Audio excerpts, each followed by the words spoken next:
Vamos a hablar de la Virgen. ¿Por qué?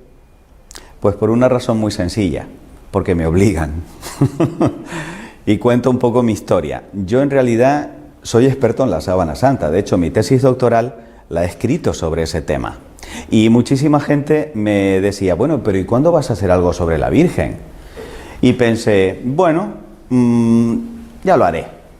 Porque claro, yo tengo la sana costumbre de no hablar de lo que ignoro.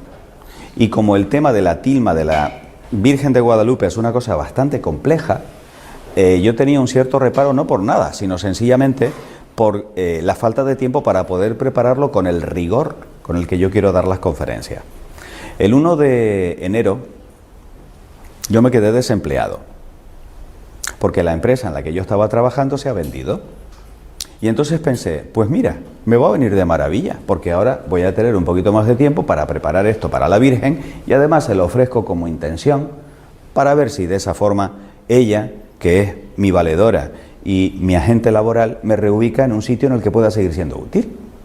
Así que por eso estoy aquí con la tilma del indio Juan Diego. ¿Cómo sabemos estas cosas? Pues lo sabemos a través de los documentos históricos que nos hablan acerca de cómo se llevó a cabo la imagen. Hay un documento muy interesante, es un relato corto que se lo debemos a este señor que estamos viendo aquí venerando la imagen, el padre Juan González.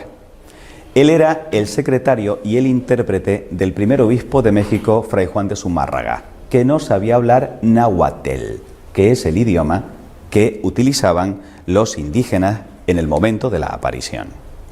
Sin embargo, hay un texto muchísimo más importante que además se ha convertido en uno de los elementos clave de la literatura mexicana, el Nicán Mopohuá.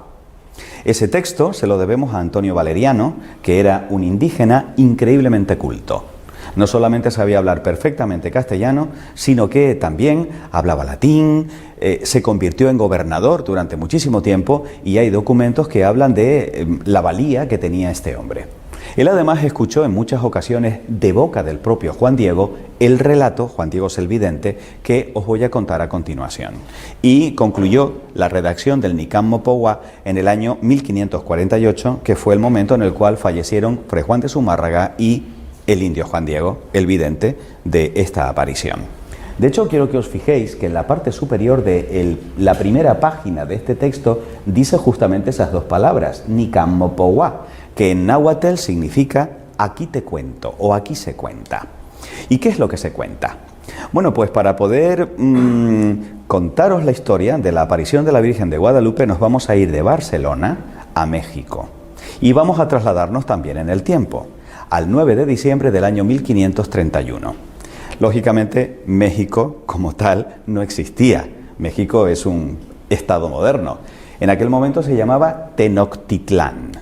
Y resulta que el gran protagonista de esta historia es Cuauhtlatohuac. ¿Cómo se llama? Vale, otra vez, Cuauhtlatohuac. Precioso nombre. Ya saben que si quieren bautizar a un niño le ponen Cuauhtlatohuac. Tlato para los amigos. Pues bien, Cuauhtlatohuac quiere decir el que habla como águila. Era un indígena mexica, o sea, mesoamericano, que había nacido en el año 1474. Se había convertido y había sido bautizado con el nombre de Juan Diego.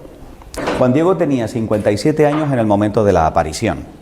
Esto es un dato muy significativo porque a medida en que vaya avanzando la conferencia vamos a ir comprendiendo cómo es la mentalidad y sobre todo la cosmogonía y la religión de los aztecas, porque si no, no se va a entender qué mensaje trajo la Virgen a través de esta aparición.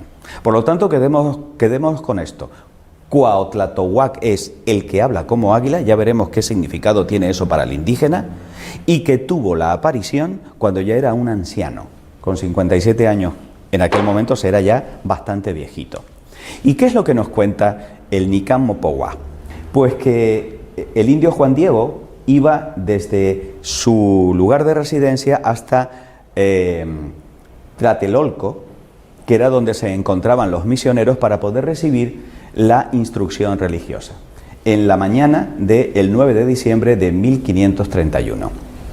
Al pasar por el cerrito Tepeyac, una montañita de 40 metros de altura, él se sintió atraído por el canto de unos bellísimos pájaros y notó que algo extraño y maravilloso estaba sucediendo y fue testigo de la aparición de una bellísima doncella a la que él llamó Nuestra Madrecita. Y aquí tenemos el momento de la aparición. Vio a una joven de delicadísima belleza que se dirigió a él con unas palabras extraordinariamente cariñosas. Palabras que están reproducidas de forma prácticamente textual en el Nican Mopogua. ¿Por qué? Porque los indígenas tenían muy buena memoria y eran capaces de recordar textos enteros o palabras enteras. ¿Qué le dice la Virgen al indio Juan Diego? Fijaros cómo los llaman. Juan Sin. Este sufijo sin es como una especie de diminutivo. Viene a ser algo así como Juanito, que además también se puede traducir en el lenguaje de los aztecas como digno Juan. Estamos hablando de un hombre muy pobre y que alguien se dirigiese a él de esa manera cariñosa y tratándolo con esa dignidad ya impactó su corazón. Le dice: ¿a dónde vas, hijo mío? Ten por cierto, el más pequeño de mis hijos, que yo soy la perfectísima siempre Virgen Santa María. No le dice el nombre Guadalupe, le dice esto: la perfecta siempre Virgen Santa María. Y ahora quedaros con cómo identifica a su hijo, porque este dato nos va a servir para más tarde. Madre del verdaderísimo Dios, por quien se vive, el creador de las personas, el dueño del cielo y de la tierra. Ya sabéis que siempre en las apariciones la Virgen se aparece para algo, y esta no es una excepción. También hay un mensaje y hay una petición, y le dice: mucho deseo que aquí me levanten mi casita sagrada, en donde lo mostraré. ¿Lo mostraré a quién? A ese, al verdaderísimo Dios del que ella es madre. Lo daré a las gentes con todo mi amor personal, en mi mirada compasiva, en mi auxilio, en mi salvación. Porque yo en verdad soy vuestra madre compasiva, tuya y de todos los hombres que en esta tierra estáis. Porque allí escucharé su llanto, su tristeza, para remediar y para curar todas sus diferentes penas, sus miserias y dolores. Anda al palacio del obispo y le dirás cómo yo te envío, y ten por seguro que te lo pagaré. El indio Juan Diego se expresa en el Nican Mopogua de una forma verdaderamente encantadora. Yo os invito a que cuando no tengáis nada mejor que hacer, entréis en internet y descarguéis el Nican Mopogua, es fácilmente descargable en PDF, y leáis las palabras textuales con las que se dirige el indio Juan Diego a la Virgen, porque la trata, en eso es muy canario, de mi niña. Mi niña, ¿qué quieres, mi niña? ¿En qué puedo servirte, niña mía? Y a partir de ese momento él se refiere a la Virgen como mi niña del cielo. Es bellísima la historia. Bueno, por supuesto, Fray Juan de Zumárraga, el obispo, no lo cree. De tal manera que era un franciscano que prácticamente acababa de llegar a México. Era un hombre bondadoso y era también muy culto, pero se tenía que valer de el padre Juan González para poder hacer la traducción al náhuatl, ya que él todavía no hablaba esa lengua. Pues bien, sucede que el hecho de que llegara un indígena recién convertido diciendo que se le había aparecido la Virgen y que encima estaba pidiendo que se le construyera un templo en el llano, pues aquello estaba totalmente fuera de lugar para este hombre, y le dice: vale, Juan Diego, vente mañana, que ya esto lo veremos en otro momento. Juan Diego, obediente, se va del palacio del obispo y vuelve otra vez al Tepeyac, en donde por segunda vez se encuentra con la niña celestial y le dice: ay, mi niña, manda a alguien más culto que yo no sé nada, yo soy un ignorante, yo soy un hombre de la tierra.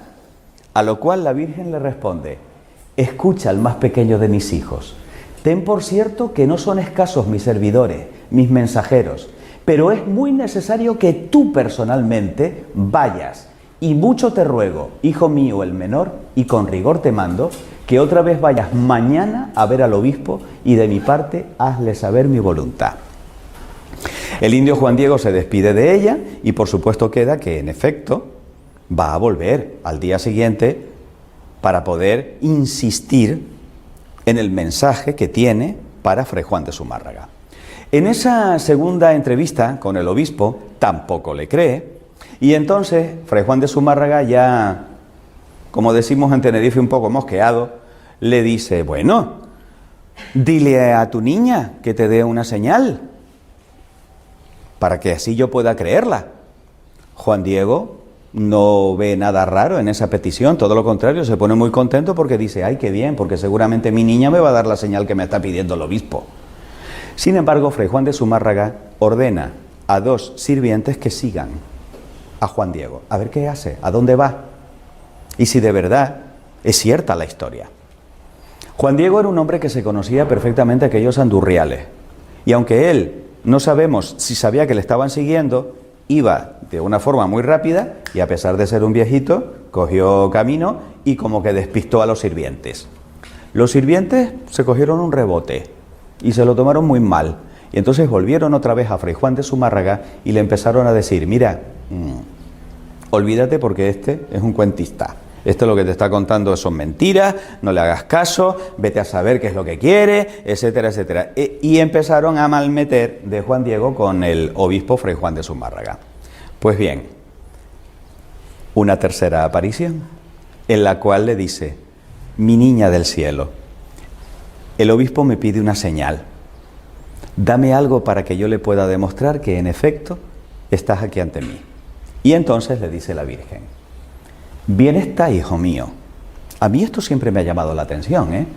La Virgen se somete a la voluntad del obispo. Ojo con esto. A mí me parece de una enorme trascendencia. La Virgen es fiel al proyecto de su Hijo, y no debemos olvidar de que la Iglesia es jerárquica. Y por tanto, si ella se somete a lo que es el mandato del obispo, ¿por qué no lo vamos también a hacer nosotros? Aunque el obispo no nos caiga bien o no comprendamos aquellas cosas que nos está pidiendo en un determinado momento. Pues dice: volverás aquí mañana para que le lleves al obispo la señal que te ha pedido. Con esto te creerá, y acerca de esto ya no dudará, ni de ti sospechará. Y sábete, hijo mío, que yo te pagaré tu cuidado y el trabajo y cansancio que por mí has emprendido. Palabras llenas de dulzura que llevan al éxtasis al indio Juan Diego. Sin embargo, ya sabéis que cuando el Señor nos manda una misión, el diablo siempre se pone a alborotar, lo cual es una gran señal, porque quiere decir que las cosas están conforme al Evangelio y que eso que el Señor nos ha mandado le va a hacer daño. ¿Y de qué manera intenta desbaratar los planes de la Virgen? Veréis, Juan Diego vivía con Juan Bernardino, que era incluso más viejito que él, era su tío. Le había recogido en su casa y Juan Diego cuidaba de él. Ellos se dedicaban al pastoreo, a la recolección, eran agricultores. Le tenía un gran cariño, en realidad lo trataba como si fuera como un padre. Pues bien, en la mañana del 12 de diciembre, el pobre Juan Bernardino se levanta muy malito, pero tan malito que le dice: hijo mío, yo creo que de hoy no paso, y no me gustaría morir sin estar confesado. Anda, hijo, ve a buscar un cura. Él también estaba bautizado, y era un hombre enormemente creyente. Entonces el pobre Juan Diego se encuentra con una dicotomía, una decisión que tomar. ¿Voy a donde está la niña del cielo o voy a cumplir con esta última voluntad de mi pobre tío antes de que se muera? ¿Sabéis lo que decide? Coger por otro camino. Dice: bueno, voy a conseguir al cura y luego ya vendré, que seguramente la niña me esperará. Sorpresa. La Virgen se hace la encontradiza y se le aparece en medio del camino y le dice: pero ¿a dónde vas, Juanito? ¿A dónde vas por aquí? Respuesta de Juan Diego. Le dice: ¿cómo amaneciste hoy, niña mía? Porque se vio sorprendido por la Virgen y entonces por donde no estaba previsto que se fuera. Y le dice: ¿cómo tienes hoy tu cuerpecito? ¿Te duele algo? ¿Puedo hacer algo por ti? Es encantador el diálogo entre Juan Diego y la Virgen, ¿no? Y entonces le cuenta lo que sucede. Mi tío está muy enfermo, está a punto de morir, deja que vaya a tu casita sagrada del Tlatelolco para que traiga a uno de tus sacerdotes, confiese a mi tío, pueda morir en paz y luego haré lo que tú me pidas. ¿Qué creéis que le responde la Virgen? Escucha, ponlo en tu corazón, hijo mío.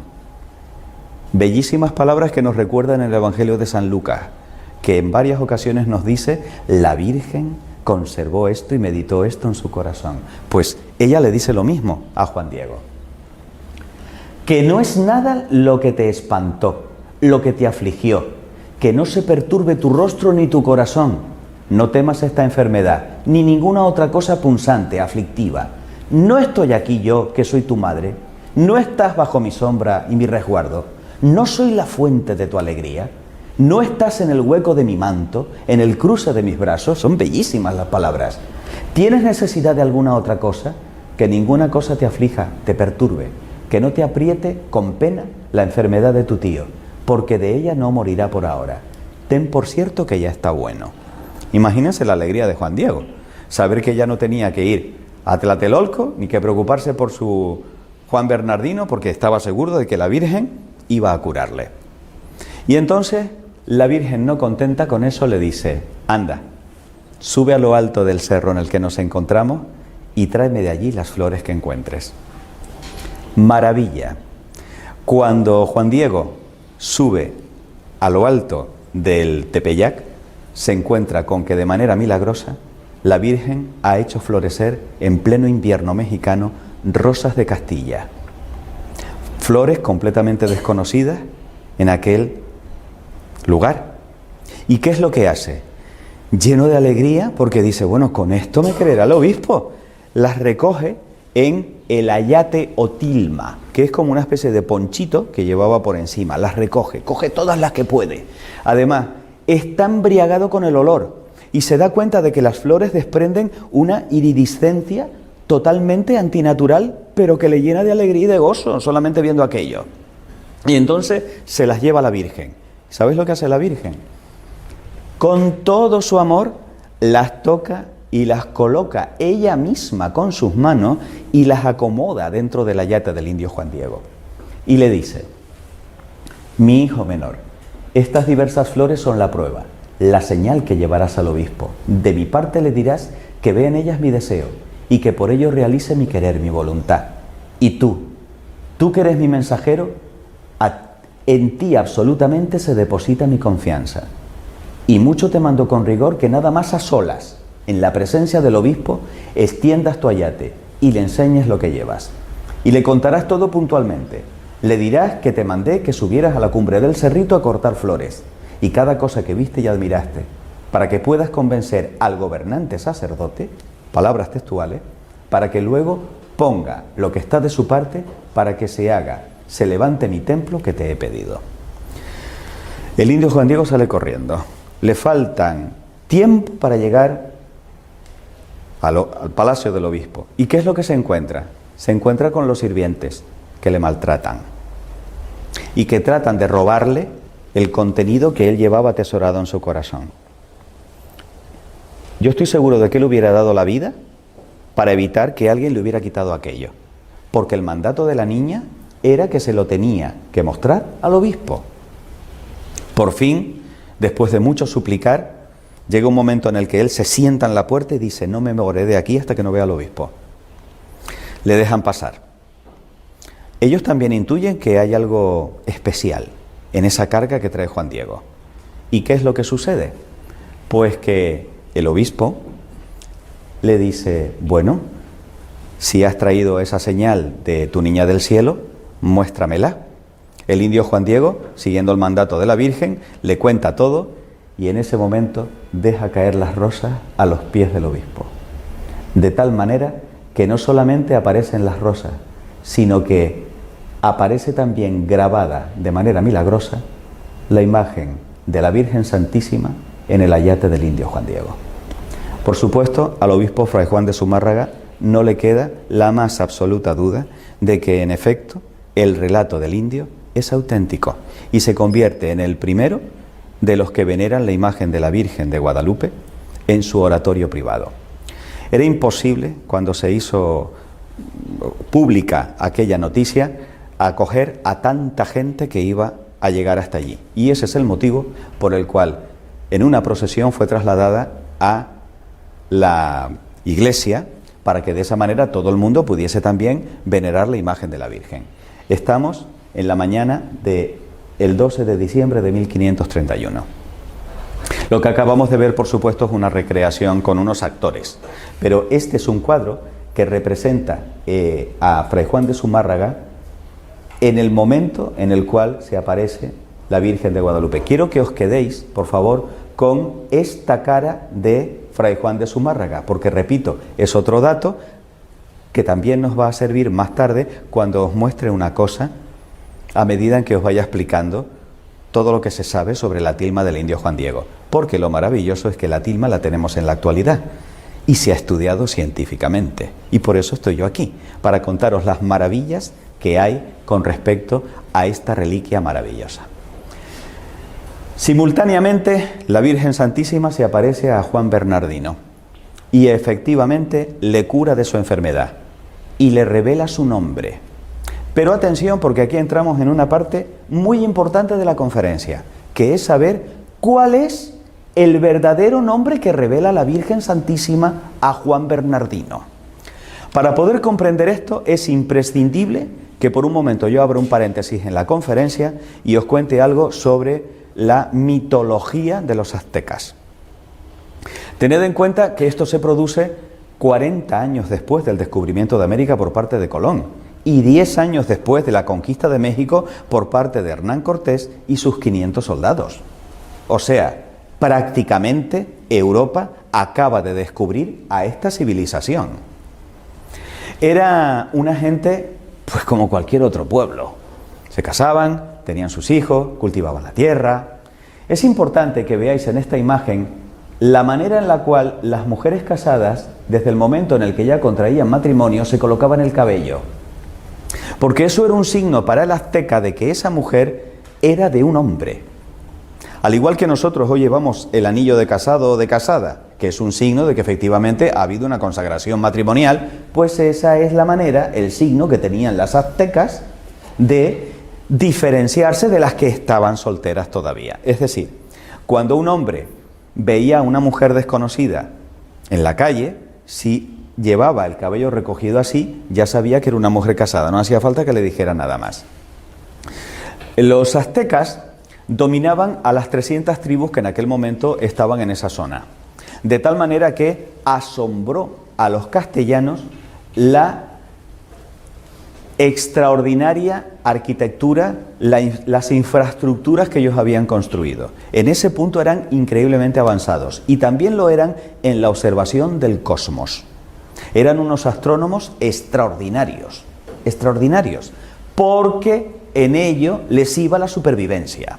Es decir, ellos adoraban a los astros del cielo, pero porque pensaban que eran quienes les daban la vida y tenían que estar pendientes de los solsticios, de las estaciones, de los eclipses, etcétera, etcétera, porque veían signos también en las estrellas, en los cuerpos celestes.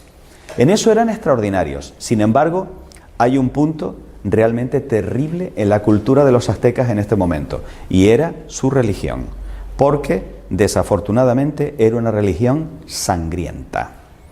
Aquí tenéis al espantoso Huitzilopochtli. Huitzilopochtli era el dios de la guerra, que como podéis comprobar era caníbal.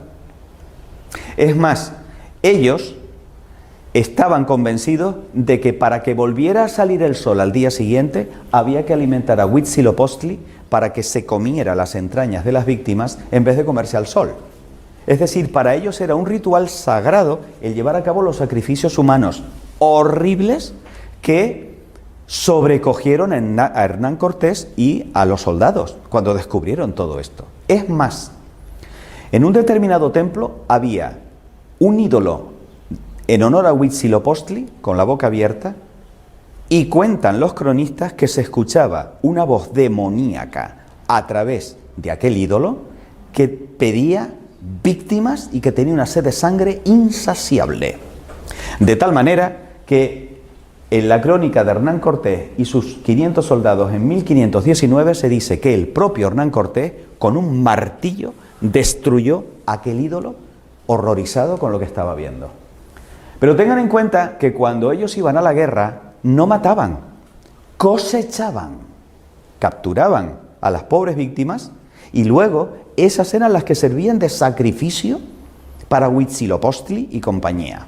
De tal forma que la ofrenda de sangre garantizaba la pervivencia del mundo. Era tal el sangrerío que se vivía allí que vivían aterrados, porque en cualquier momento el cuchillo de Pedernal podía caer sobre ellos o sobre sus hijos. Fijaros que Andrés de Tapia y Gonzalo de Umbría contaron 136.000 calaveras humanas en uno solo de aquellos templos. Y se calcula que eran 100.000 víctimas cada año ofrecidas a Huitzilopochtli. Pero si os aterra Huitzilopochtli, agarraos ahora con la madre de Huitzilopochtli, porque es esta abominación que tenéis aquí, Coatlicue. 2 serpientes que le salían de la cabeza, otras tantas de las manos, las garras que le salían de los pies. Coatlicue es la que tiene la falda de la serpiente, absolutamente satánica. Es más, sacrificaban a las madres embarazadas, les sacaban los fetitos, desecaban las cabezas cortadas de los fetitos y con los cráneos adornaban a la Coatlicue, le ponían los collarcitos a la Coatlicue.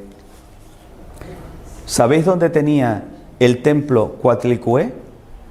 En el monte Tepeyac, justamente donde escoge la Virgen aparecerse. ¿Y sabéis cuál es el nombre que le revela la Virgen Santísima a Juan Bernardino?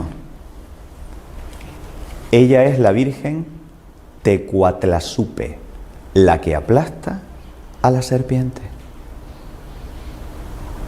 Yo no sé a ti, a mí esto me parece de una belleza indescriptible y de una sutileza de la Virgen alucinante. ¿Qué es lo que pasa? Que cuando le comunica el nombre Tecuatlazupe a los castellanos, ellos que todavía no entendían bien el náhuatl, ¿qué es lo que entienden? Tecuatlazupe de Guadalupe, la nuestra, la castellana, la que tenemos en Cáceres, pero ya me dirás tú qué tiene que ver la Virgen de Guadalupe con la que se conserva en Cáceres. Absolutamente nada. Es decir, la Virgen de Guadalupe es una errónea comprensión del nombre extraordinariamente significativo que revela la Virgen, porque es la que aplasta a la Coatlicue, a la serpiente sanguinaria madre de Huitzilopochtli. Pues bien, ¿cómo continúa la historia? Aquí llega el momento en que os tengo que hablar de Ometeotl. ¿De quién? Ometeotl, vale.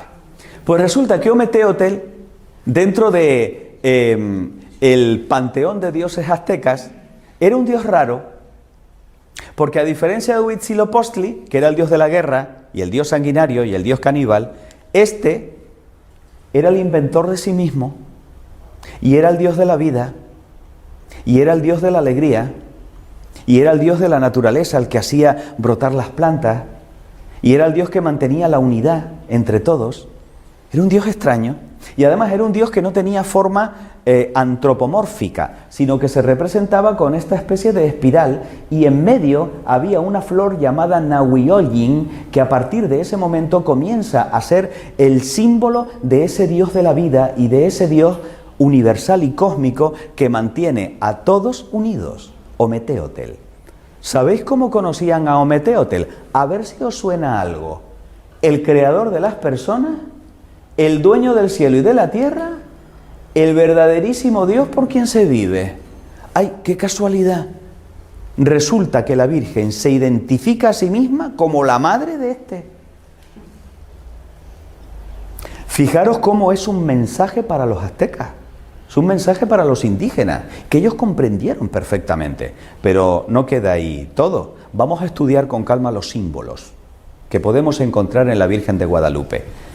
Señoras, señores, esta es la tilma del indio Juan Diego, tal y como se conserva en la actualidad en la Basílica de México capital. Como pueden comprobar, es de una indescriptible belleza. Estamos hablando de un trocito de la tilma, porque en realidad eran 3 trozos y solamente la imagen ocupa 2. Esto que tenemos aquí es la costura. que va pasando de un lado a otro. Además, hay una cosa que siempre me encanta, porque no podemos olvidar que la Virgen Santísima es una señora. Es decir, si no hubiese inclinado la cabeza, la costura le hubiera pasado por la cara. Y eso a una señora como que no. Es decir, está estratégicamente colocada para que la costura de la tilma no solamente no dañe la imagen, sino que es que encima, como veremos más tarde, las propias imperfecciones de la tilma añaden gracia y volumen a los rasgos de la Virgen, de tal manera que un error de los hilos, un nudo, forma el labio inferior y le da el volumen que tiene el labio inferior. Es alucinante. ¿Qué es lo que encontramos en la tilma del indio Juan Diego? Bien, la tilma nos muestra una imagen de la Virgen que mide 1,43. O sea, no llega al 1,5 metros.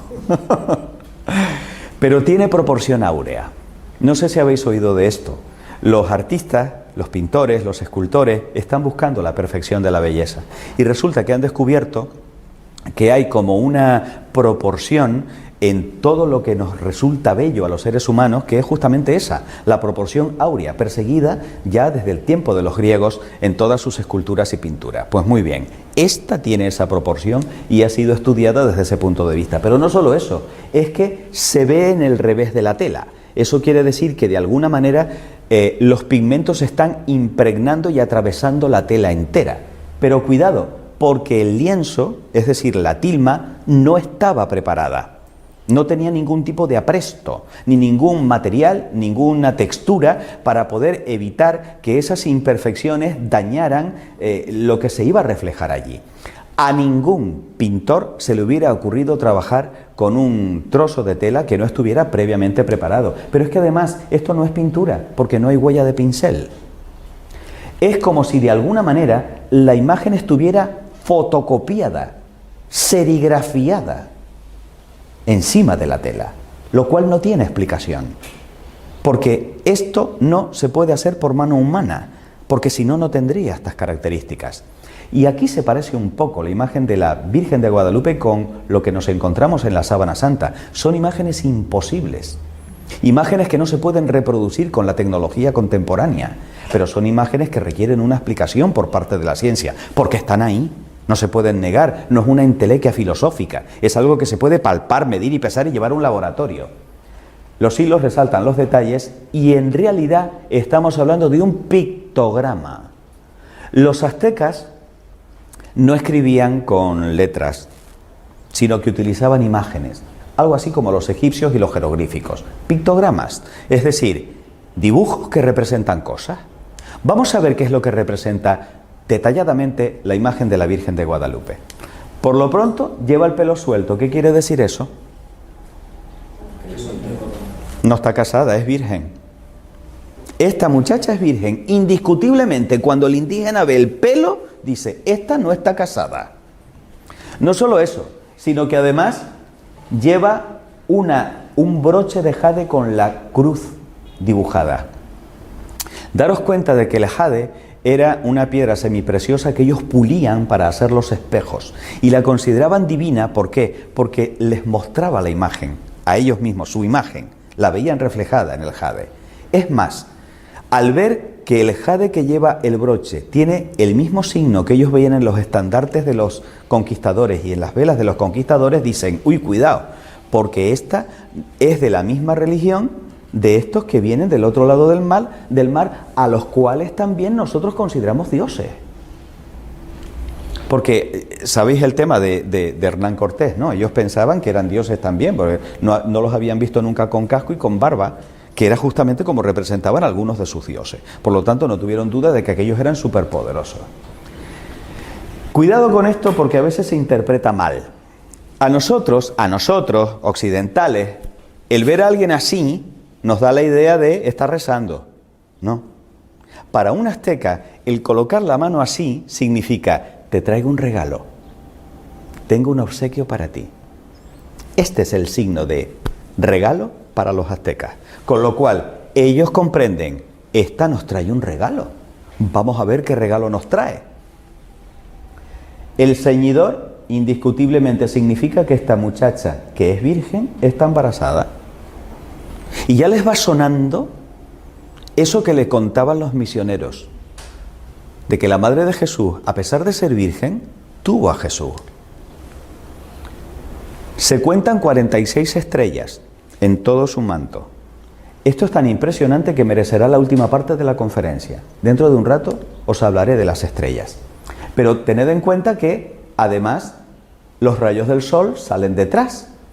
Lo que quiere decir que si ésta se tapa con las estrellas, tapa al sol y está encima de la luna, esta es infinitamente más poderosa que nuestros dioses, porque nuestros dioses están a su servicio. El cosmos entero le sirven a ella de lugar en donde colocarse, de manto y de embellecedor con los rayos del sol. Aquí aparece, y aquí, hasta 7 veces la flor Nahuioyin, que era la flor con la que representar a Ometeotl. Por lo tanto, si en la túnica aparece representada la flor Nahuioyin, quiere decir que el regalo que nos trae esta es a Ometeotl. Indiscutible. Daros cuenta de que todos estos detalles se le escapaban a los castellanos, pero ellos, con un solo vistazo, captaban perfectamente el mensaje que traía la Virgen. No solo eso, daros cuenta de que ella tiene la rodillita levantada y ese es el motivo por el cual se ve la zapatilla. Pero el que tenga la rodilla levantada, ¿qué quiere decir? Pues que está danzando. ¿Cómo adoran los indígenas? Bailando. ¿Y esta qué está haciendo? Está danzando. Que solamente bailaban ni siquiera en la fiesta, sino en el momento de la adoración. Por lo tanto, esta está adorando al Ometeotl que nos trae de regalo. Es decir, el Ometeotl es más poderoso que ella, porque ella lo está adorando. El color de la túnica es un color verde azulado, pero curiosamente era el color de la capa de Moctezuma, el emperador. Por lo tanto, el emperador era el único que tenía la autorización, la autoridad para poder vestir ese color. Era el color de los emperadores. Por lo tanto, si ésta se viste de ese color es porque es una emperatriz. No solo eso, sino que además nos encontramos con que está sobre la luna, como ya os he dicho. ¿Sabéis lo que significa México? El ombligo de la luna.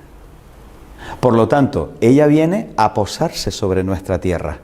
Ella viene también a bendecir el ombligo de la luna, México.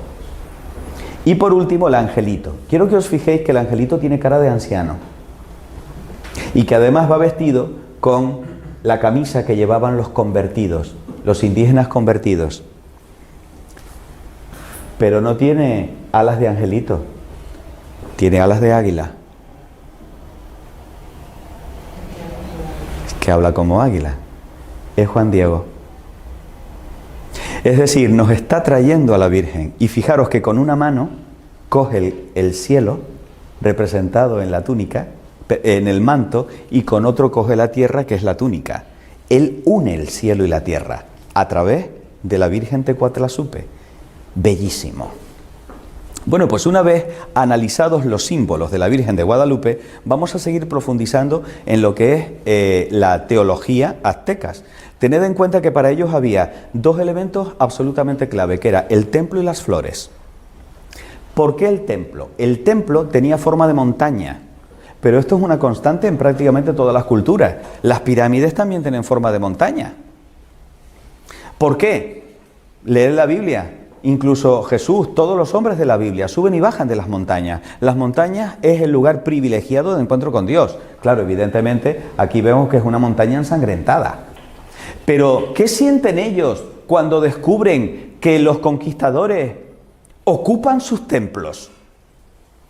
Que aquella civilización está herida de muerte y que o cambia o desaparece. Eso es lo que ellos interpretan cuando ven el templo profanado, entre comillas, por los conquistadores. Si no hay templo, no hay civilización, no hay cultura para ellos. Y con el tema de la flor sucede lo siguiente. La flor se representa con el corazón. Y nosotros utilizamos las flores pues como un gesto de cariño o como un adorno. Para ellos es muchísimo más, porque la flor es el símbolo de la verdad. De tal manera que cuando yo envío un mensaje a otro con una flor, quiere decir, ponle el cuño que esto es verdad. Si yo le voy a declarar la guerra a otra tribu, yo le mando flores, no os lo perdáis. O sea, es decir, mira, te voy a hacer la guerra, pero que no estoy bromeando, que te estoy mandando flores, que es verdad. Ese es el sentido que tiene de que de todos los símbolos habidos y por haber, la Virgen haya escogido flores para poder demostrarle a Fray Juan de Zumárraga que el mensaje era verdad. Que llevara flores un indígena quiere decir, no te estoy mintiendo, confía en mí, esto es cierto. ¿Veis qué bonito? Por eso la flor, y el símbolo más importante es la flor Nahuioyin, porque es la que les da la clave de que aquel es Ometeotl. Eso es interesante, que vayamos también sabiendo un poco acerca de qué es lo que sucede con los símbolos para los aztecas y que los vayamos comprendiendo. Aquí empiezan las cosas raras y maravillosas de la tilma. Si yo cojo la imagen de la Virgen de Guadalupe y la coloco sobre un mapa de México, haciendo coincidir las flores Nahuioyin con las montañas y volcanes que en la realidad están en el mapa de México, coinciden perfectamente. Pero claro, esto solamente lo podemos comprobar viendo el mapa desde el espacio. Díganme quién colocó las flores en un mapa que solamente se puede ver desde el espacio en 1531. Sigamos avanzando para ver qué otros misterios nos trae la Virgen de Guadalupe. A ver, el año 1531 fue un año muy especial para los indígenas. Por lo pronto, vieron aparecer el cometa Halley. Que unos indígenas vieran a aparecer un cometa, la cosa está muy mal. Eso es lo que significa el cometa para ellos. Aquí van a pasar cosas muy gordas, pero gordas de verdad. No solo eso, sino que además se produce un eclipse. ¡Horror! Huitzilopochtli está cabreado. A ver, ¿qué es lo que hemos hecho? Habrá que matar, darle de comer, sangre. No solo eso, sino que además el 12 de diciembre de 1531 era el solsticio de invierno. Y cuidado, porque aquí hubo un desfase, porque en realidad, según el calendario gregoriano, tendría que haberse producido el 22 de diciembre, no el día 12, pero es que en 1531 no estaba el calendario gregoriano, estaba el juliano. Y el calendario juliano es el 12 de diciembre, el día que escoge la Virgen para quedarse grabada en la tilma.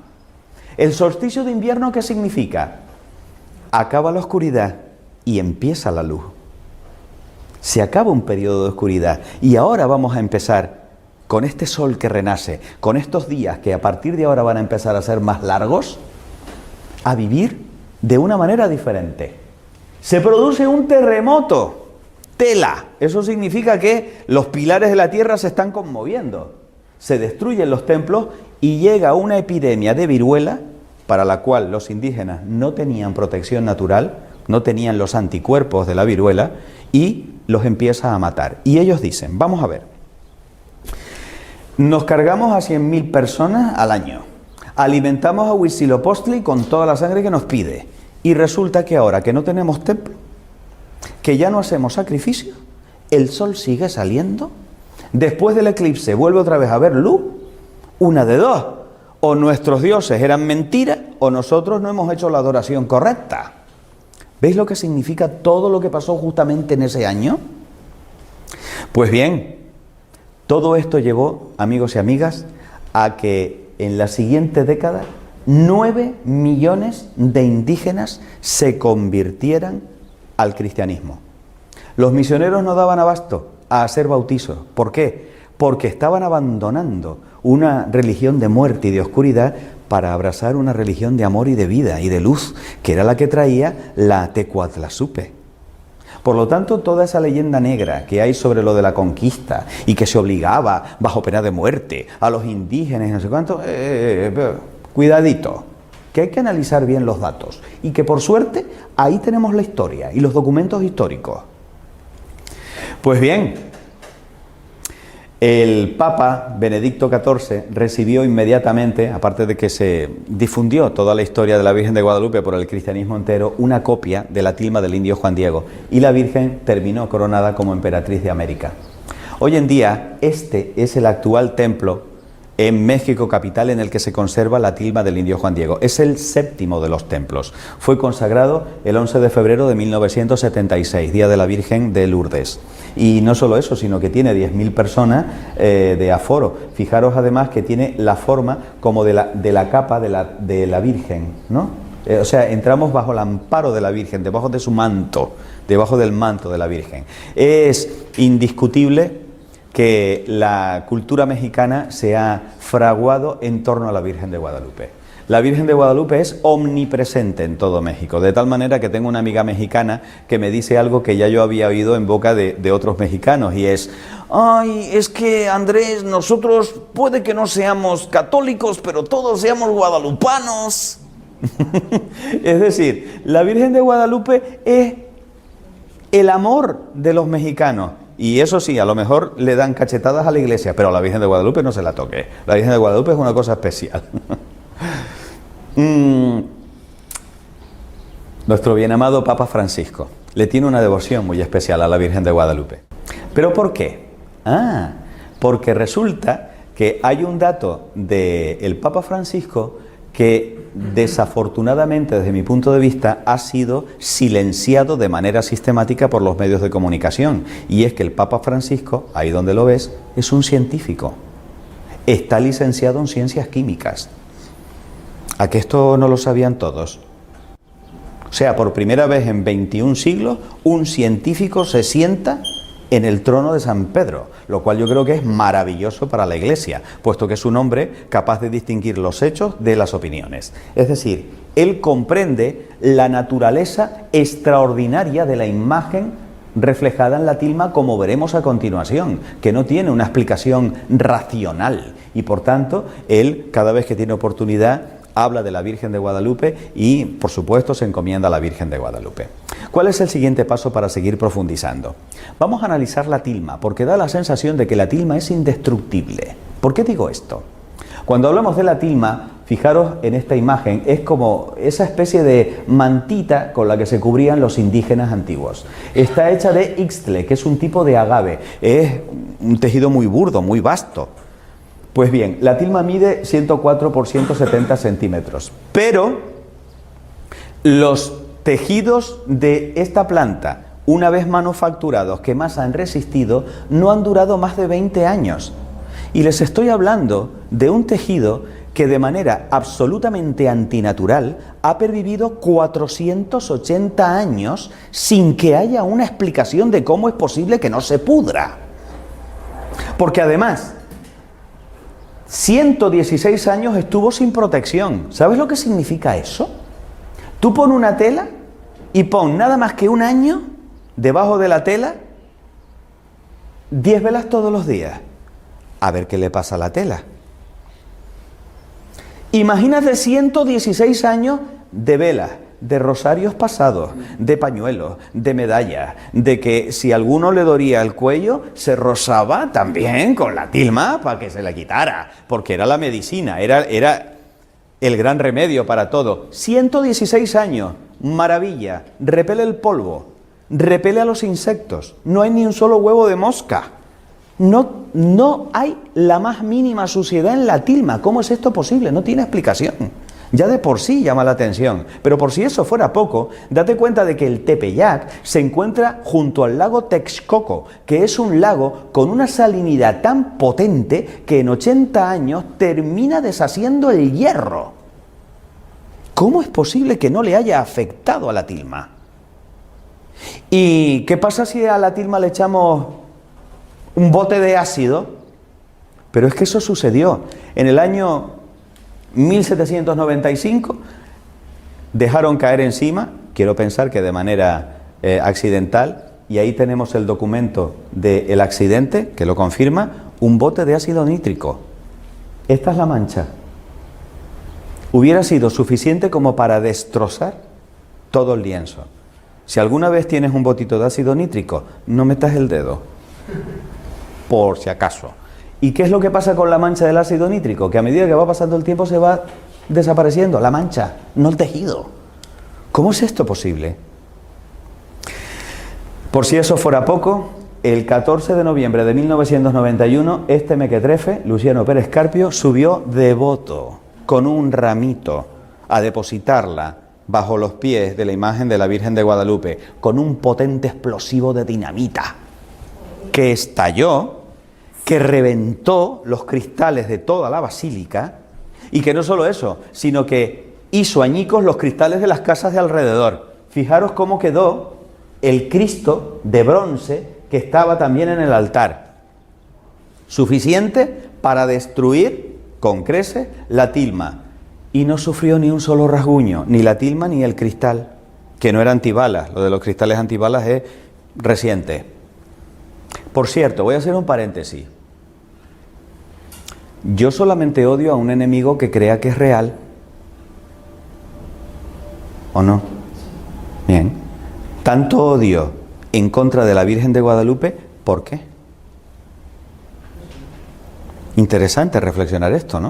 O sea, se arriesga a que lo pillen, a que lo masacren, a que lo metan en la cárcel, yo qué sé, con tal de poner un explosivo a los pies de una imagen en la que supuestamente no cree. Bueno, vamos a seguir profundizando. Esta es la tilma tal y como se encuentra en la actualidad, en el interior de la basílica. Como veis, es un lugar muy bonito para visitar. Pero vamos ahora a empezar a profundizar en la imagen, porque como te dije hace un ratito, se trata de una imagen que es imposible. Por lo pronto, le sacaron unas hebritas de color, con color, y se la mandaron a un químico para que las analizara. Pero no cualquier químico. No, vamos a buscar al mejor. A un premio Nobel de Química. No nos conformamos con menos. El doctor Richard Kuhn, premio Nobel en 1938. Deducción del premio Nobel de Química. Los pigmentos de la imagen no son ni de origen animal, ni de origen vegetal, ni de origen mineral, ni de origen sintético. O sea, no se conocen pigmentos como estos en la naturaleza de este planeta. Y confiesa el premio Nobel de Química: no soy capaz de determinar de dónde proceden los pigmentos. El premio Nobel de Química. Los doctores Philip Callahan, biofísico de la Universidad de Kansas, y Jody Smith, catedrático de Filosofía de la Ciencia de la Universidad de Miami, sometieron a la imagen a luz ultravioleta y a imagen infrarroja, y descubrieron que la imagen ha sido retocada. A ver, una cosa es añadir y otra es resaltar repintando. Lo que ha sucedido ha sido lo último. Se han resaltado cosas de la imagen repintando encima. ¿Y eso cómo lo podemos comprobar, aparte de lo que han hecho estos señores con la luz infrarroja y ultravioleta? Pues comparando la imagen actual con imágenes más antiguas. Por ejemplo, esta tomada por Manuel Ramos en 1923. Comparen. Allí parece mucho mayor. Observen la dulzura y la belleza de la cara original. Le han colocado un colorete. Le han hecho una rinoplastia, porque le han hecho la nariz más chiquita. Le han puesto papada, porque la papada, aunque os parezca mentira, es un signo de belleza para los indígenas. ¿Qué le vas a hacer? No tienen por qué copiar nuestro canon de belleza. Pero es que, por suerte, no tocaron los ojos. ¿Por qué digo esto? Porque es aquí donde empieza la parte interesante. Bien, aquí tenéis lo que os contaba. Si ampliamos los labios, ved qué bonitos. Esto es un nudo que le da el resalte a los labios. Está estratégicamente colocada para utilizar los errores de la tela y hacerla más bonita todavía. Bien, ¿y qué nos revelan los ojos de la Virgen de Guadalupe? Aquí, repito, es donde viene lo interesante. Porque resulta que tenemos la opinión, por ejemplo, de un oftalmólogo, el doctor Graue, pero que no es cualquier oftalmólogo, es el rector de la Universidad Autónoma de México, una autoridad en su materia, y que resulta que analiza los ojos de la Virgen de Guadalupe con un oftalmoscopio moderno y descubre que los ojos de la Virgen de Guadalupe reflejan la luz exactamente igual a como lo haría un ojo humano vivo. lo cual es imposible en una pintura hecha con mano humana. No tiene sentido que esto suceda. Y dice el médico: examiné los ojos con un oftalmoscopio de alta potencia y pude apreciar en ellos profundidad de ojo como al estar viendo una córnea humana viva. Y cuenta la siguiente anécdota, que estaba tan fascinado con lo que estaba viendo, y teniendo en cuenta que la Virgen está mirando un poquito hacia abajo, que sin darse cuenta de que estaba hablando con una imagen que está en un lienzo, le dijo: mire un poquito para arriba. Y luego se quedó diciendo: ¿qué estoy haciendo? No es el único que lo ha examinado. Desde 1950 ha habido una veintena de oftalmólogos que han confirmado sus observaciones. ¿Qué es lo que sucede en los ojos de la Virgen de Guadalupe? Aquí me he de detener un ratito y voy a emplear la foto de este muchacho. Se le toma la foto, pero es que en el ojo, en los ojos del chico, están reflejadas las personas que él estaba mirando, porque los ojos son como si fueran espejos, que reflejan la imagen de lo que está viendo. Es más, si yo cojo una de las caras de uno de los amigos del chico retratado, lo puedo ampliar de tal manera que yo puedo identificar que este es Pedro, de todos los que está allí. ¿Me siguen, no? Vale. ¿Qué es lo que se descubre en los ojos de la Virgen? Alfonso Marcué, fotógrafo en 1929, descubre el rostro de un hombre con barba. Se ve perfectamente los ojos, la nariz, la boca, y además tiene la mano así. Se está cogiendo el mentón, reflejado en una córnea de 8 milímetros. Pero no solo eso. Bueno, aquí tenéis otro fotógrafo más tarde, en 1951, Carlos Salinas, que confirma las observaciones. Aquí lo veis un poquito estilizado por un pintor, para que lo comparéis y os deis cuenta de la semejanza. No solo eso. La pregunta es, bueno, ¿esto será una pareidolia? ¿Qué es eso de una pareidolia? El cerebro humano crea imágenes y compone imágenes. Es lo que nos pasa, por ejemplo, cuando vemos formas en las nubes. Yo aquí veo una carita sonriente, y aquí veo una carita asustada, y aquí veo otra carita sonriente, y aquí una carita como diciendo hola, y esta como diciendo brr. Pero vemos que no es una cara, es una lavadora de la que está saliendo una tela. Es decir, ¿cabe la posibilidad de que lo que se ve en los ojos de la Virgen de Guadalupe sea una pareidolia? Sí, cabe esa posibilidad, a no ser de que las imágenes se vean en los dos ojos. Y a no ser de que aparezcan reflejadas en los dos ojos siguiendo la proporción de la distancia. Porque en este momento os esté reflejando en mis ojos. Pero si yo me pongo así, como está la Virgen de Guadalupe, en este ojo se verán un poquito más grandes vuestras imágenes que en este. Porque este está un poco más lejos de vosotros. ¿Me estoy explicando? Eso se llama la ley de Sanson-Purkinje. Y está perfectamente estudiado en oftalmoscopía. Pues sorprendeos, porque el doctor Rafael Torija, oftalmólogo, deduce que las imágenes aparecen reflejadas en ambos ojos y que respetan perfectamente las proporciones ópticas de Sanson-Purkinje. No es una pareidolia, son imágenes reales. Pero aquí es donde definitivamente tiran la toalla los incrédulos. Doctor José Aste Tonsman, ingeniero especialista de computación de la Universidad de Cornell, profesor de investigación operativa en la Universidad Iberoamericana de México. Descubre no una ni dos, 13 figuras en los ojos, diminutas, casi microscópicas. Para poder hacer eso, necesitó elaborar con un ordenador cuadrículas de 1 milímetro cuadrado en las córneas. 1600 cuadrículas de 15 por 15 micrones. Usando un microdensitómetro de precisión, las amplió 2500 veces y capta 200 tonos de gris frente a los 30 tonos que es capaz de captar el ojo humano. 13 figuras en unos ojos de 8 milímetros. Entre ellas, la de Fray Juan de Zumárraga. ¿Os acordáis del cuadro? Es el mismo cráneo. La de Fray Juan González, el intérprete que estaba a su lado. La del propio indio Juan Diego, que lo vemos aquí, con un gorro, desplegando la tilma, y uno dice, bueno, pero ¿cómo es posible que el indio Juan Diego llevara el gorro puesto delante del obispo? Dices, claro, es que tenía las manos cargadas, no se lo podía quitar. un indígena sentado con el pie levantado, se ve incluso hasta las argollas y la coleta que tiene. Todo esto lo podéis ver con precisión con las imágenes que están publicadas en el libro del doctor Tosman. El ojo derecho y el ojo izquierdo. Veis que son las mismas figuras, pero respetando las leyes de Samson Purkinje. Y un grupo familiar para completar las 13 figuras. Es alucinante. ¿Cómo es posible que esto lo haya hecho un artista? Cuando estamos hablando de que para ver esto necesito un ordenador de la era espacial, porque si no, no lo veo. Hipótesis. Pero bueno, ¿cómo es posible que aparezca el indio Juan Diego con la tilma extendida si la Virgen lo estaba viendo? El doctor Tosman dice, sí, es que en el momento en el que se extiende la tilma, la Virgen estaba invisible delante de aquel grupo de personas. Y un instante después proyecta su imagen en la tilma.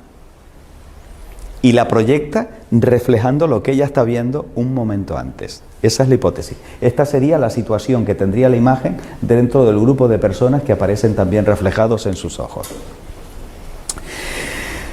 ¿Y qué pasa con las estrellas? Bueno, pues a mí particularmente, que durante 4 años trabajé en el Instituto de Astrofísica de Canarias, esto ha sido una de las cosas que más me han tocado el corazón. Las estrellas reflejan la posición exacta de las constelaciones del norte y del sur, visibles el 12 de diciembre de 1531, solsticio de invierno. No están puestas al azar, aunque parece que sí. Tienen un porqué y un para qué esas estrellas. Porque hay un mensaje para los indígenas, pero también hay un mensaje para nosotros, y lo hemos descubierto recientemente. Porque cuando yo hago coincidir las estrellas, no coinciden, a no ser que yo les dé la vuelta. Y si les doy la vuelta a las estrellas, resulta que con las estrellas que se ven yo puedo completar las constelaciones y colocar las estrellas que no se ven. Es decir, a la derecha está el hemisferio norte, a la izquierda está el hemisferio sur. ¿Y qué constelaciones se pueden ver? Pues como podéis ver aquí, esto es un estudio de los doctores Cantó y García de León, astrofísicos. Se pueden observar constelaciones como por ejemplo Ofiuco, en la zona de la capucha, Libra, ya bajando por el brazo, Escorpión, del cual solamente vemos unas cuantas estrellas, Lupus o lobo, que aparece en esta zona del costado, Sagitario, también aparece aquí, la Cruz del Sur se ve perfectamente en la parte inferior, Sirio, perdida en uno de los pliegues, el boyero en el otro lado, en su hombro derecho, la Osa Mayor aparece también representada, muy fácilmente identificable, la cabellera de Berenice, los lebreles. O sea, como veis, estamos hablando de algo que realmente sobrecoge. Pero estamos hablando además, cuidado, de una imagen, vamos a dar a la anterior, una imagen especial porque es una imagen especular anamórfica de las constelaciones vistas desde el espacio. Desde la Tierra no se ven así. Una imagen especular porque refleja, como si fuera un espejo, y anamórfica, y se ve perfectamente en esta imagen. Veis que aquí hay una cara de un hombre barbudo, ¿no? Reflejada en este vaso que es como si fuera un espejo, pero esto es lo que está reflejando. O sea, es como si aquí estuviera la Virgen encima del espacio y reflejara en su manto las constelaciones que están alrededor. Eso es lo que quiere decir esto. Está situada en el espacio, en el momento en el que se cubre con estas constelaciones, que tienen significado para nosotros. Porque, qué casualidad que la corona boreal no le viene a caer en el pecho o en las piernas, le cae en la frente. Es una reina. El boyero es el guardián, probablemente representa a San José, el que cuida de la Virgen y del niño. Virgo viene a caer justamente sobre el vientre. Es madre, pero es virgen también. Cristo es el león de Judá, por eso aparece también la constelación de Leo. El auriga es el buen pastor dentro de las constelaciones. Asclepio hijo de Apolo, que es lo que representa Ofiuco, era capaz de devolver la vida a los muertos. El centauro, que es mitad hombre, mitad caballo, un ser con dos naturalezas, igual que Cristo. Dios y hombre. La cruz del sur, el Calvario, naturalmente. Hay una estrella en la constelación de Leo, que es Régulo, que representa al pequeño rey. Esta nos trae a un rey pequeñito. Y, maravilla, Sirio, en un pliegue como protegida, que en la lengua original se conoce con el nombre de Nasirene. Blanco y en botella. Nazareno. Este es el misterio de las estrellas de la Virgen de Guadalupe y lo último que se sabe de la Virgen de Guadalupe, pero también tiene una significación bíblica. Apocalipsis 12. Apareció en el cielo una señal grande, una mujer vestida de sol, con la luna debajo de sus pies y sobre su cabeza una corona de 2 estrellas. Está reflejando a la mujer del Apocalipsis. Estamos terminando. ¿Cuáles son las conclusiones que podemos sacar a la luz de lo que os he explicado? 9 conclusiones clave. Y yo me volveré tranquilito a Tenerife si esto por lo menos os queda claro. Primero, el ayate ha pervivido 480 años. Eso es inexplicable. De la misma forma que también lo es que la imagen no se haya deteriorado en absoluto o que haya resistido al contacto del ácido nítrico en 1795 o que haya permanecido intacto tras la detonación explosiva del año 21. O los símbolos presentes en la tilma y que sean un códice dirigido a los indígenas mesoamericanos del siglo XVI, en lo que San Juan Pablo II llamó una perfecta inculturación. ¿Qué es eso de la inculturación? Es hablar a los pueblos según aquellas cosas que le motivan y que les llaman la atención. Porque para un japonés, ponerse de rodillas solo lo hace en señal de rendición delante del enemigo para que el enemigo le corte la cabeza. Pues chica, si el japonés hace esto y es el mayor signo de reverencia y de amor que le puede hacer a otra persona, en vez de que se arrodille delante del Santísimo, que haga esto. Eso es inculturar. Porque evangelizar no es europeizar. Es hablar con los signos significativos para las personas que reciben el mensaje. Lo que ha hecho ella. Ha hablado con signos propios de aquella cultura. Y vaya si lo comprendieron. También es totalmente inexplicable científicamente que no se conozcan ni los pigmentos ni el procedimiento mediante el cual fue impresionada la imagen a un lienzo en el que no hay pinceladas, o que los ojos respondan a las características de una córnea humana viva. Y por supuesto no hay explicación a que existan 13 figuras humanas en los reflejos de las córneas solo visibles con tecnología contemporánea y que excluye cualquier posibilidad de casualidad o de fraude. O que las estrellas del manto muestren con precisión matemática las constelaciones visibles el 12 de diciembre de 1531. Estas son las conclusiones a las que me lleva la ciencia. La Virgen es auxilio de los cristianos. La invocamos así en uno de los bellísimos piropos que le lanzamos con las letanías lauretanas. Cuando se trasladó la imagen desde el oratorio de Fray Juan de Zumárraga en una procesión, el 26 de diciembre de 1531, los indios, como ya sabes, iban danzando. Y desafortunadamente uno de ellos se clavó por accidente una flecha en la garganta y murió. Y entonces dijeron, vamos a llevársela a la Tecuatlazupe, que al fin y al cabo es la madre de Ometeotl, el dios de la vida. El indio volvió a la vida, de tal manera que aquí está el cuadro que representa ese momento. Cuando se extendió la noticia, llegaron en masa los indios de todo México para venerar a aquella que le había devuelto la vida a nuestro hermano. Voy a contaros una historia que a mí particularmente me parece muy bella. Ya estamos terminando. El 7 de octubre del año 1571 se llevó a cabo una batalla decisiva para Europa. Los turcos querían invadir Europa, ya habían cogido Chipre, que en aquel momento pertenecía a los reinos de Italia. Y en Lepanto se iba a librar la batalla para evitar que Europa cayera en manos de los musulmanes en aquel momento. Sabiendo eso, se lleva a cabo una Liga Santa, formada por el rey Felipe II, por el Papa y por Venecia. Y lanzan la armada. Pero la armada era infinitamente inferior que la increíble armada turca, una máquina de guerra perfectamente preparada para destruir al enemigo. ¿Qué es lo que hace el Papa? Manda un mensaje a la cristiandad: rezad el rosario conmigo en el momento de la batalla y pongámoslo todo en manos de la Virgen Santísima.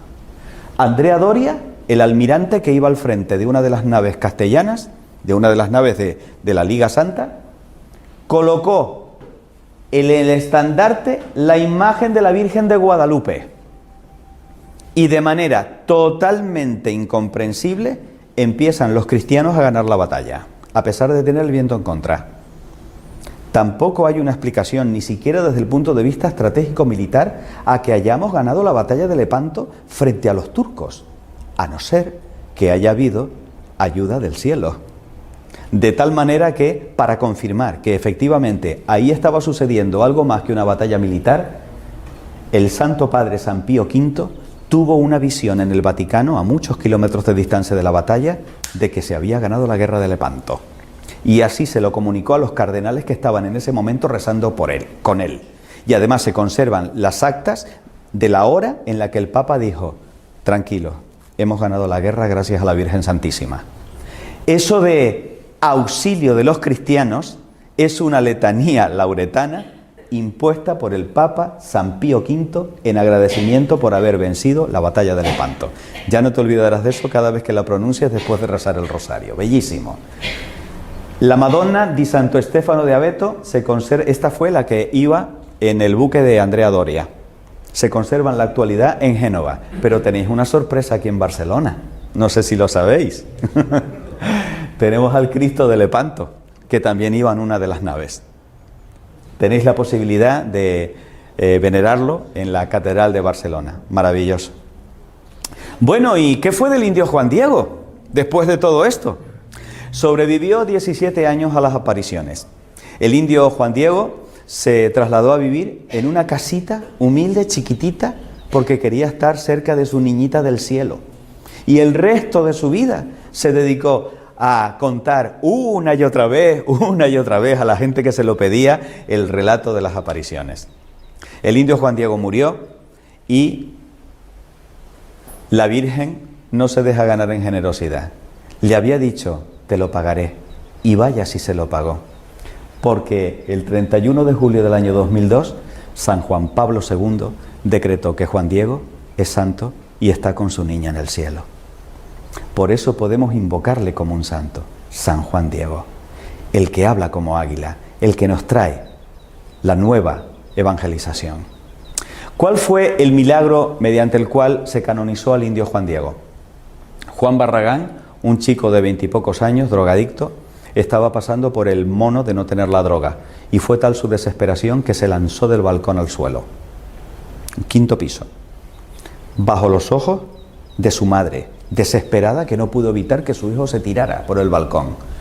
Lo que sí hizo la madre fue invocar a Juan Diego. Cuando escuchó el golpe del cráneo en el asfalto, bajó corriendo las escaleras y se encontró con que efectivamente su hijo estaba perdiendo masa cerebral. Tenía los sesos desparramados. Lo único que hicieron los de las ambulancias fue confirmar la muerte del muchacho y cubrirlo con una sábana. Y de repente, cuando lo iban a meter dentro de la ambulancia, el chico se levanta, hace así, se cierra al mismo el cráneo y dice: ¿qué me ha pasado, madre? Se lo llevan al hospital y el médico encargado de hacer todo el informe, que después fue por supuesto consultado por la Comisión para la Canonización del Indio Juan Diego, certificó que aquel chico era imposible que sobreviviera. De hecho, le colocaron un respirador, no podía respirar por sí mismo. Reunió a la comisión ética del hospital y dijo: mira, vamos a desconectarlo porque está clínicamente muerto. Cuando volvieron a la habitación se encontraron que el chico estaba sentado y estaba pidiendo de comer. No me lo estoy inventando yo, están las actas, se puede leer. Por lo tanto, ahí tenéis el milagro de San Juan Diego. Esta es la última diapositiva que os voy a poner. Las imágenes con las que he estado ilustrando mi conferencia se deben a Jorge Sánchez y se encuentran en la actualidad en el Salón Reina de Puebla. Esta es la imagen que representa, de una manera lo más fidedigna posible por este autor, a la niña del cielo. Y quiero que no me mires a mí ahora, por favor, quiero que la miréis a ella. Porque por un momento vamos a reflexionar quién es María de Nazaret.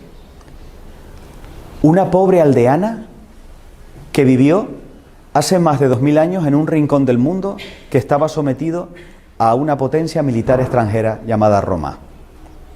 Una pobre lavandera, esposa de obrero y madre de obrero, que para poder llevarse un trocito de pan a la boca, primero había tenido que moler el trigo y luego meterlo dentro del horno. Que cada mañana tendría que acudir a la fuente de Nazaret a cargar sobre su cabeza el agua con el que luego iba a servir a su marido y a su hijo. Que para poder tener un poco de leña con el que calentarse, mientras los chicos estaban trabajando, ella tenía que subir a aquella montaña para coger ramas de aquí y de allí. Nada que ver con la princesa de manos delicadas. Nada que ver con los angelitos que están revoloteando a su alrededor continuamente. Una mujer que vivió la oscuridad de la fe. Que cuando se le pierde el niño, ¿ustedes se creen que la Virgen Santísima dormiría tranquilamente los 3 días en que desesperada estaba buscando a su hijo, sin saber si lo habían secuestrado, si lo habían matado, si se lo habían llevado a Alejandría o a Roma? Habrá comido convenientemente esa mujer en esos días. Y resulta que cuando se lo encuentra en el templo, hijo, ¿por qué nos has hecho esto? Te estábamos buscando angustiados, dice la palabra en el Evangelio de San Lucas. ¿Y qué le responde el niño? Y porque me buscaban, ustedes sabían que yo tenía que dedicarme a las cosas de mi padre. Y lejos de enfadarse, ¿qué dice el Evangelio? Guardó estas cosas en su corazón meditándolas. Imagínense lo que significa tener que huir de noche a Egipto, refugiada política, sin saber por qué el rey Herodes quería cargarse a su niño recién nacido. ¿Pero qué le ha hecho mi niño a este rey para que lo quiera matar? Sin saber que en cualquier momento, en cualquier esquina, podía cogerlo la policía del rey y matarlos, llevarlos, descuartizarlos. Eso es lo que vive la Virgen Santísima cada día.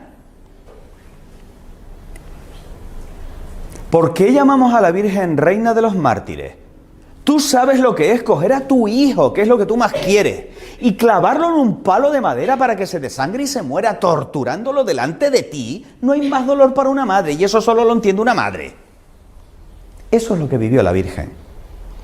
Y también vivió otras cosas. Enseñó a rezar a su hijo. Alimentó, amamantó con enorme ternura a su hijo. Hizo por su hijo lo que cualquier madre hace por él. Le enseñó a hablar. Al verbo de Dios le enseñó a hablar. Le enseñó a caminar a aquel que iba a recorrer un territorio menor que Galicia durante 3 años, predicando el mensaje que iba a cambiar para siempre la historia de la humanidad. Esa es María Santísima. Por eso es mi heroína. Y por eso es la persona más importante para mí después de su hijo. Y por eso quiero tratar con ella cada día. Y por eso quiero invocarla en el rosario, como ella misma me dice en cada una de las apariciones. Y por eso me fascina y me atrae y me vuelve loco todo lo que tiene que ver con la niña del cielo. Y cada vez quiero amarla más, y cada vez quiero servirla más, y cada vez quiero consagrarme más a ella. Porque es la única mujer que de verdad vale la pena seguir como heroína. Habrá otras muchas. Pero es que ninguna se compara con esta, porque lo que hizo esta es impresionante. Cuando su hijo muere y sube al cielo, ¿a quién le encarga el grupo de los apóstoles? A la que va a llevar adelante el proyecto. Cuando ellos se sentían solos o angustiados o tristes o deprimidos, ¿a quién iban ellos? A la madre. ¿Con quién se encontraban? Con quien más les recordaba al hijo. María es la animadora de la comunidad primitiva de Jerusalén. Y lo vemos en los Hechos de los Apóstoles. Ella reúne a los apóstoles y los anima. Y venga, chicos, adelante, hay que seguir. No dejéis el proyecto de mi hijo. ¿Qué necesitáis? Yo estoy ahí, lo que queráis. Esa es la Virgen Santísima. ¿Tú te crees que ella en el cielo, siendo en este momento reina y madre, va a desasistir a su iglesia en estos momentos oscuros y turbios en el que la religión cristiana es la más perseguida del mundo? olvídate, la vamos a seguir teniendo ahí. Y de ahí tenemos las apariciones continuas de la Virgen, una madre preocupada por cada uno de nosotros. Me dicen, es que los mensajes de Medjugorje son siempre los mismos. Digo yo, claro, porque no aprendemos. Y por eso una madre nos tiene que repetir una y otra vez, pórtense bien, pórtense bien, pórtense bien. Por eso los mensajes son repetitivos. ¿Cómo no van a hacerlo? Si es que no hacemos caso. Como por suerte tenemos aquí a otro Cristo consagrado, que es mi bien amado padre Josep María Manresa, a quien le agradezco de todo corazón, al igual que a las chicas de Keeping Church, Carmen y Teresa, que ha tenido que marcharse, el que me hayan permitido venir desde mi isla tropical para traeros un trozo de pasión volcánica. Yo voy a dejar que sea él, por favor, el que ponga la cerecita encima de la tarta de esta conferencia. ¿Qué más decir, no? En esta conferencia tan bonita, tan hermosa y sobre todo de la Virgen. A mí siempre